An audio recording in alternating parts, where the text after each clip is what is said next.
தமிழ்நாட்டில் வண்ண அப்பளங்கள் விற்பனைக்கு உணவு பாதுகாப்புத்துறை தடை விதித்துள்ளது.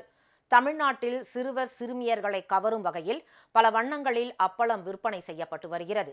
இதனை பொதுமக்களும் வாங்கி பயன்படுத்தி வருகின்றனர். இந்நிலையில் வண்ண அப்பளங்கள் விற்பனைக்கு தடை விதித்து உணவு பாதுகாப்புத்துறை ஆணையிட்டுள்ளது.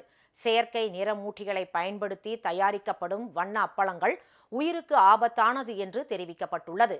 குழந்தைகள் வண்ண அப்பளத்தை சாப்பிட்டால் ஒவ்வாமை, சிறுநீரக பாதிப்பு, புற்றுநோய் போன்ற பாதிப்புகள் ஏற்படலாம் என எச்சரித்துள்ள உணவு பாதுகாப்புத்துறை, உளுந்து, அரிசி உள்ளிட்டவையில் தயாரிக்கப்படும் அப்பளத்தை மட்டுமே வாங்கி சாப்பிட வேண்டும் என்றும் அறிவுறுத்தியுள்ளது.